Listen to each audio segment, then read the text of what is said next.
अब माननीय पूर्व मुख्यमंत्री श्री अरविंद केजरीवाल जी।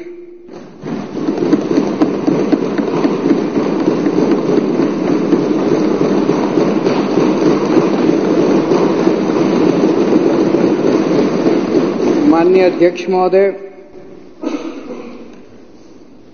आज मैं भगवान की कृपा से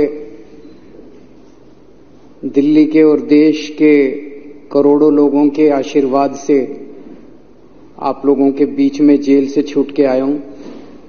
उन सब लोगों का मैं तहे दिल से शुक्रिया अदा करता हूं, भगवान का शुक्रिया अदा करता हूं। मैं हमेशा कहता हूं, मैं जानता हूं मेरे विपक्ष के साथी मुझे यहां देख के, मनीष सिसोदिया के देख के दुखी तो हो रहे होंगे। तो मैं हमेशा कहता हूं मोदी जी बहुत ताकतवर है, बहुत ताकतवर है और अथाह पैसा है उनके पास, अथाह रिसोर्सेज हैं, पर मोदी भगवान नहीं है।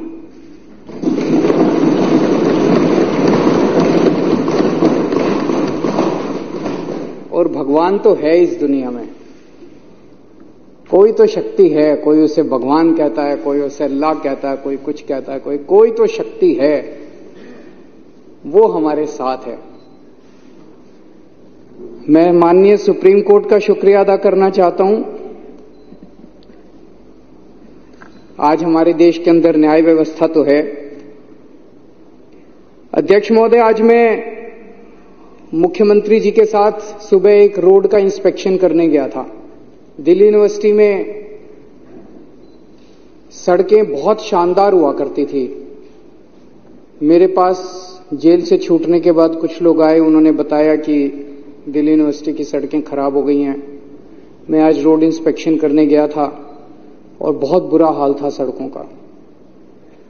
तो मैंने मुख्यमंत्री जी को कहा कि इनको तुरंत ठीक करवाया जाए। उन्होंने आदेश दिए हैं और मैं उम्मीद करता हूं कि उस सड़क को जल्द ठीक करवाया जाएगा। हैं जी,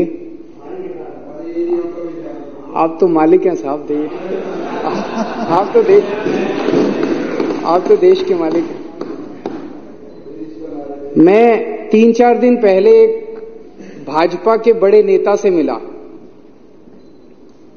मैंने उससे पूछा, मैंने कहा मुझे गिरफ्तार करके क्या मिला आपको, कुछ फायदा हुआ?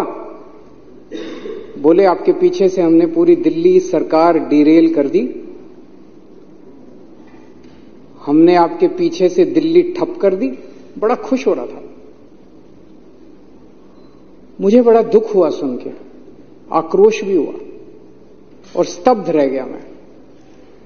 देश की राजधानी के 2 करोड़ लोगों की जिंदगी खराब करके उनको खुशी हो रही है। ऐसी कैसी पार्टी हो सकती है, ऐसे कैसे नेता हो सकते हैं जो दिल्ली ठप करके, दिल्ली के 2 करोड़ लोगों की जिंदगी खराब करके, परेशान करके, और वो खुश हो रहे हैं? क्या इतनी राजनीति इस स्तर पे गिर सकती है कि वोट लेने के लिए उनका मकसद क्या? उनका मकसद था कि हमारे को बदनाम करना, आम आदमी पार्टी की सरकार को बदनाम करना, ताकि उनको वोट मिल जाए। नॉर्मल वो देख चुके 3 चुनाव से लगातार, 3 क्या, ये तो 25-27 साल से, 97 से बाहर हैं, तो 23 और 4 27 साल से वनवास है। 27 साल से इनको दिल्ली की जनता वोट नहीं दे रही। अब ये दिल्ली की जनता को परेशान करके वोट लेना चाहते हैं। अरे आपके पास तो केंद्र सरकार है यार, केंद्र सरकार के पास अथाह पैसा है।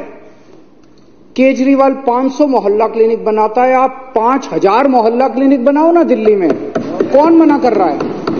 ये मनीष सिसोदिया ने 700 स्कूल बनाए, आप 7000 स्कूल बनाओ ना दिल्ली में, कोई हमको पूछेगा ही नहीं।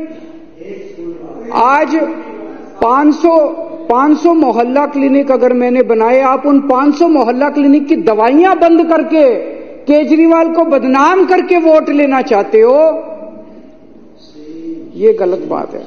ये जनता भी देख रही है, सब साफ हो जाता है जनता के सामने। आपको लगता है आप ही होशियार हो, जनता बड़ी सियानी है। जनता देखती है, जनता चुप रहती है। वोट वाले दिन जब बटन दबाने जाती है तब जनता अपना गुस्सा जाए। 1 मिनट भाई साहब, मैंने बीच में नहीं बोला जब आप लोग बोल रहे थे, अब आप भी जरा सुन लीजिए, फिर उसके बाद आप बोल लेना।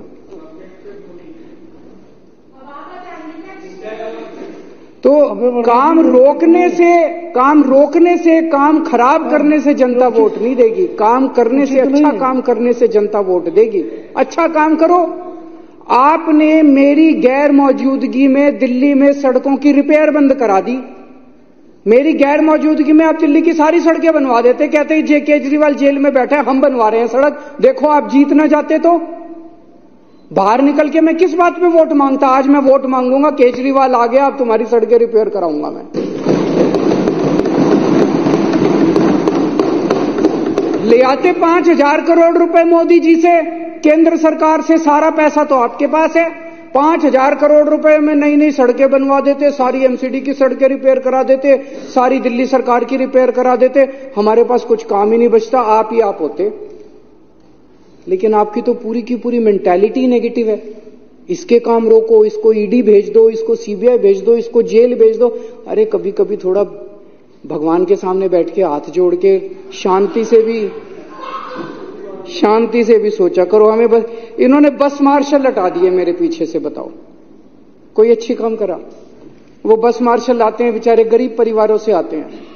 बस मार्शल की नौकरी कौन करता है? कोई अमीर आदमी, आपके बच्चे तो करते नहीं बस मार्शल की नौकरी। वो तो बेचारे गांव के, हमारे दिल्ली देहात के बच्चे जो हैं, गरीबों के बच्चे हैं, वही करते हैं बस मार्शल की नौकरी। और बसों में जाके देखो, महिलाएं जो इतने गुणगान किया करती थी कि अब हमारे को सुरक्षा महसूस होती है, अब वो फिर से उसी हालत में हो गई महिलाएं। बुजुर्गों की पेंशन बंद कर दी। उनके दिल से, उनकी आत्मा से आपके लिए क्या निकलेगा? बद्दुआ ही निकलेगी, बद्दुआ ही निकलेगी। अब केजरीवाल जब उनकी पेंशन चालू कराएगा, हमारे लिए आशीर्वाद निकलेगा। तीर्थ यात्रा बंद कर दी, बताओ, तीर्थ यात्रा बंद कर दी। हम बुजुर्गों को रामेश्वरम ले जाते थे, पुरी ले जाते थे, शिरडी बाबा ले जाते थे, हरिद्वार ऋषिकेश ले जाते थे, वैष्णो देवी ले जाते थे, कितनी जगह ले जाते थे। उनकी तीर्थ यात्रा बंद कर दी आप लोगों ने। यार आप खुद भी होके आओ थोड़ा तीर्थ यात्रा, थोड़ी मन को शांति। मेरी अध्यक्ष महोदय से निवेदन है, विपक्ष के साथियों के लिए तीर्थ यात्रा का आयोजन करें। उनको थोड़ी, अभी जैसे सौरभ बता रहा था, पेड़ काट दिए हमारे पीछे से। मैं जब जेल गया, इन्होंने पीछे से पेड़ काट दिए। बताओ दिल्ली के प्रदूषण। तो दिल्ली की जनता के मन में दो चीजें हैं, दो बातें हैं। एक, केजरीवाल कट्टर ईमानदार है, केजरीवाल कुछ भी हो सकता है, बेईमान नहीं हो सकता। और दूसरा, केजरीवाल काम करता है, जनता के लिए काम करता है। ये दो बातें दिल्ली की जनता के मन में हैं। ये उन दोनों बातों पे चोट करना चाहते थे। ये केजरीवाल को बेईमान साबित करना चाहते थे और ये दिखाना चाहते थे भाई केजरीवाल के सारे काम ठप हो गए। उन दोनों बातों पे चोट किया। फर्जी केस कर दिया मेरे ऊपर, केस करके मनीष को जेल में डाल दिया, सतिंदर जैन को जेल में डाल दिया, मेरे को जेल में डाल दिया, संजय सिंह को जेल में डाल दिया, विभव को जेल में डाल दिया, विजय नायर को जेल में डाल, सबको जेल में डाल दिया। मैं आज चैलेंज करता हूं, 5 सबसे बड़े नेताओं को जेल में डालने के बाद भी आज हमारी पार्टी मजबूती के साथ खड़ी है। मैं चैलेंज करता हूं, तुम्हारी पार्टी के 2 लोगों को जेल में डाल दो, तुम्हारी पार्टी ना टूट जाए।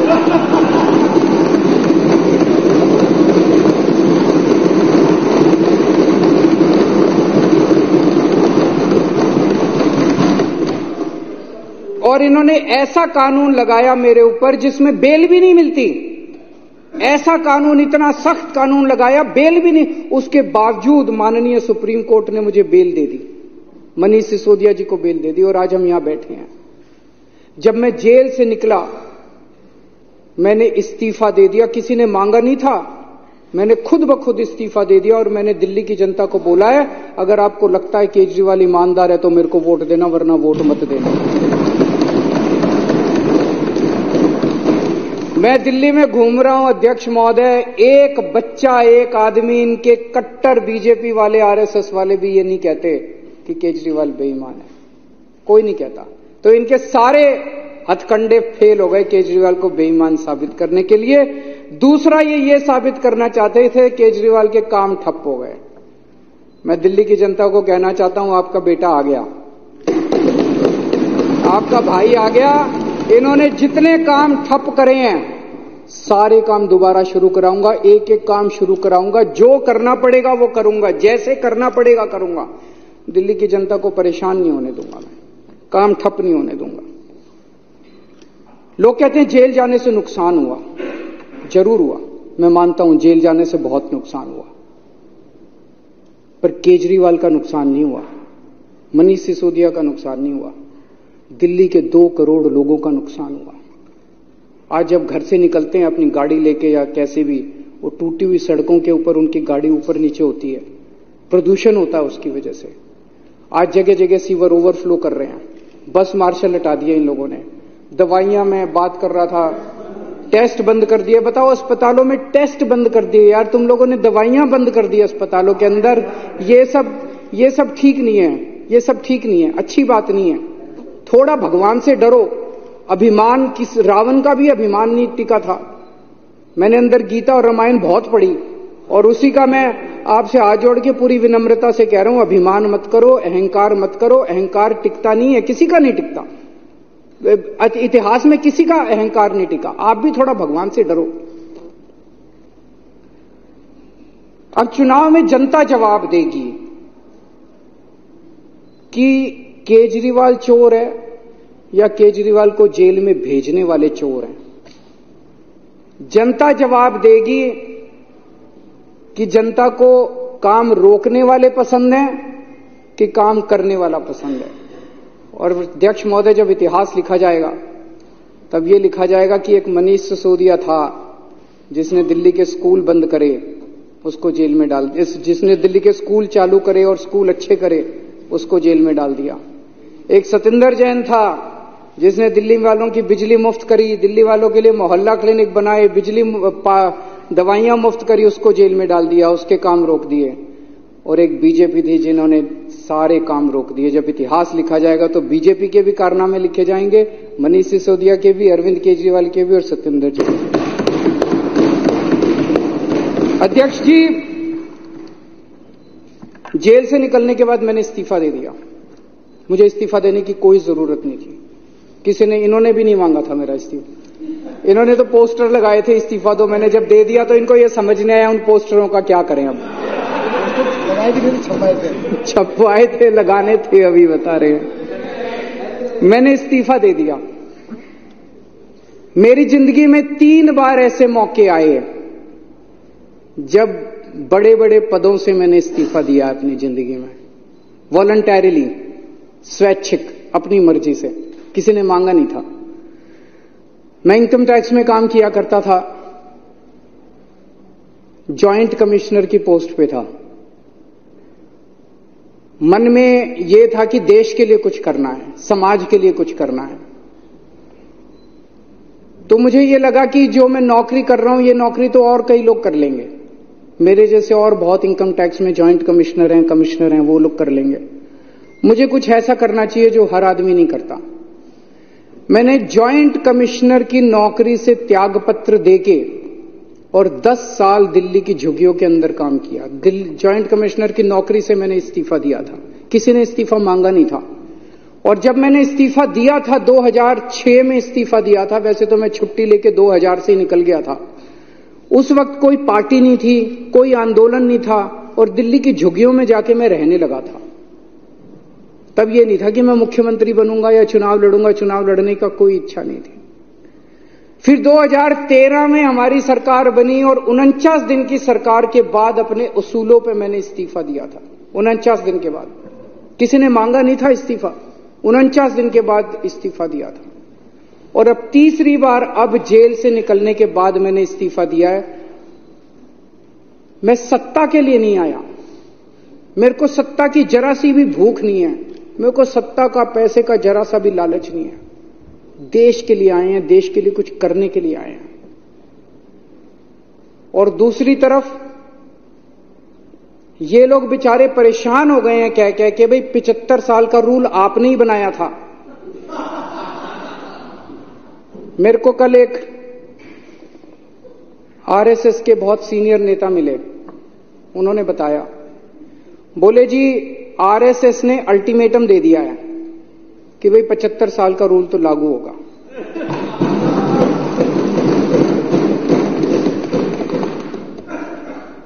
लेकिन वो मान नहीं रहे, कह रहे हैं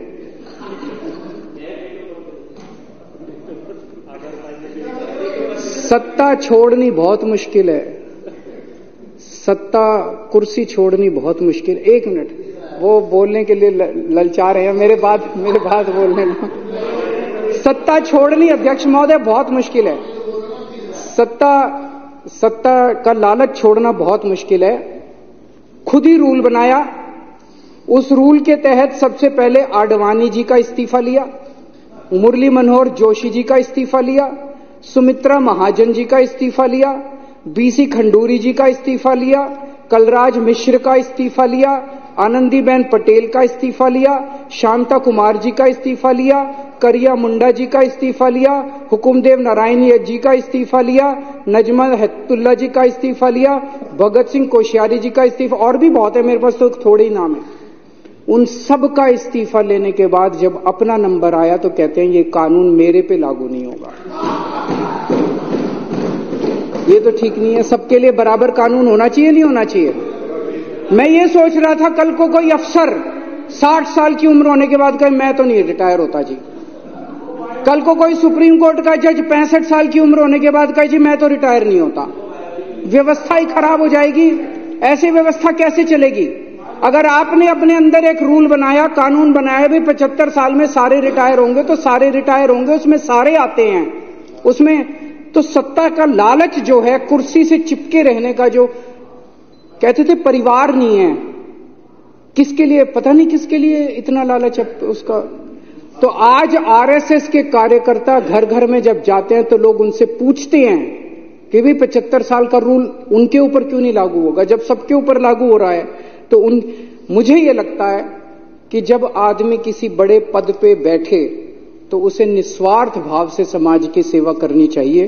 पद रहे ना रहे इसकी चिंता बिल्कुल नहीं करनी चाहिए। अंत में अध्यक्ष महोदय, मैं फिर से यही कहना चाहूंगा, हमारी दिल्ली बहुत खूबसूरत है, हमारे दिल्ली वाले दिल वाले हैं।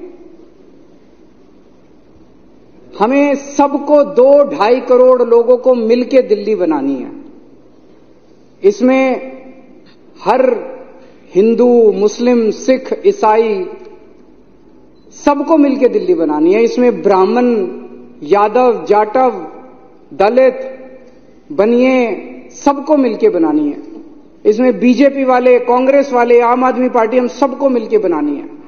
इसमें ये काम रोकना, काम बंद करना, ये अच्छी बात नहीं है। मैं अपने सभी विपक्ष के साथियों से भी निवेदन करता हूं कि चुनाव के टाइम में चुनाव लड़ेंगे, चुनाव के बाद हमें सबको मिलकर काम करना है। थैंक यू अध्यक्ष।